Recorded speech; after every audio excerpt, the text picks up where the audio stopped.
My dear students, हम जब भी बोलना सीखते हैं हम 3 तरह के सेंटेंसेस या एक्सप्रेशंस को यूज़ करना सीखते हैं, जो कि रिक्वेस्टिंग, ऑर्डरिंग एंड थैंकिंग हैं।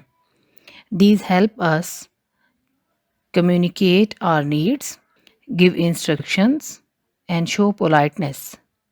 ये तमाम तर सेंटेंसेस हम किस तरह के लोगों से बोलते हैं। हम 3 तरह के लोगों को डील करते हैं अपने ज़िंदगी में, अपने आप से रिलेटेड वाबस्ता लोगों में। वो क्या होते हैं, एक हमसे बड़े बुज़ुर्ग हज़रात, या फिर अगर हम ऑफिस में हैं तो हमसे बड़े जो हमारे सीनियर्स हैं। देन हमारे एज फेलो, हमारे फ्रेंड्स एंड जो भी हमारे कज़न्स हैं, हमारे अपने सिबलिंग्स हैं, ये सारे इस सिनेरियो में आ जाते हैं। And after that the smallest one, छोटे बच्चों से हम डील करते हैं। 3 तरह की एज वाइज हम इनको सेक्शंस में डिवाइड करेंगे।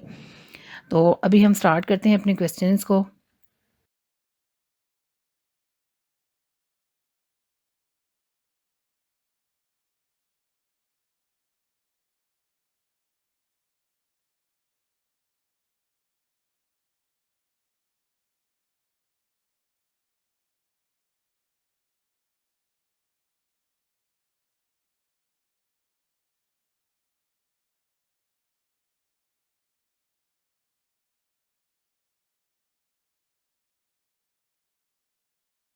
First of all, we are going with requesting sentences.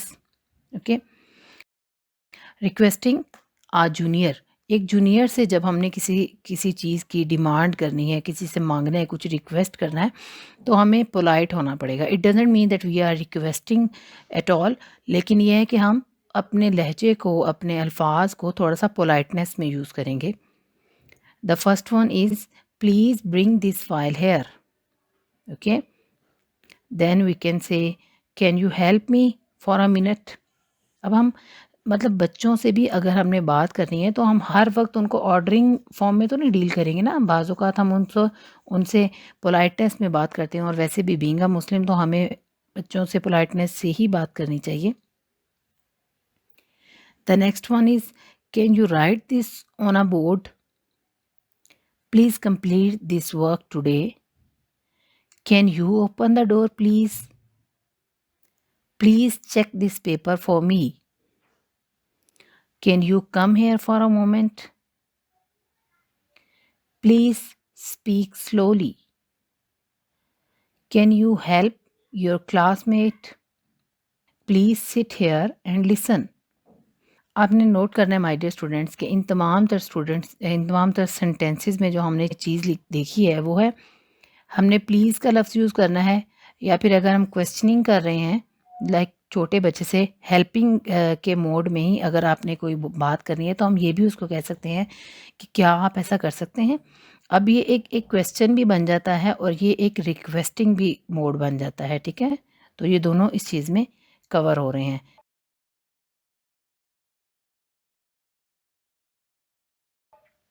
अब हम आगे रिक्वेस्टिंग कर रहे हैं, लेकिन हम एज फेलो से बात कर रहे हैं, तो हम कैसे करेंगे, can you help me with this task, please share your notes with me, could you explain this topic again, can we work together on this, please wait for me for a while, can you send me the details, let's discuss this after class, please remind me about the meeting, can you guide me a little, please give me your opinion।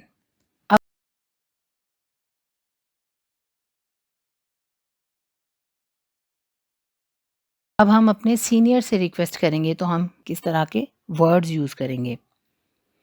अब आपने note करना है इन sentences में differences, आपने note करने हैं कि किस तरह से हम डिफरेंशिएट कर रहे हैं ना स्टेज वाइज इनको।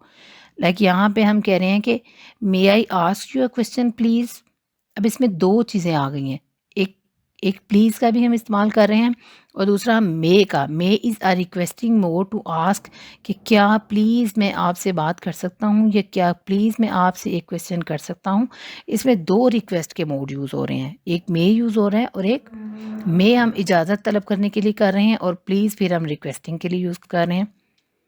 Could you please guide me. अब आगे है, जैसे आप यहाँ पे किसी को सर कहेंगे, मैम कहेंगे, जो भी आपसे कोई सीनियर हैं। मे आई कम इन। I would like to request your help. Could you please give me some time?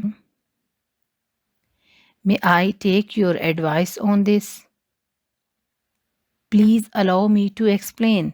Like if you want to explain something to your senior, तो वहाँ पे भी आपको इजाज़त तलब करनी है। वहाँ पे आपने डायरेक्टली एक्सप्लेनेशन नहीं देने बैठ जाना है।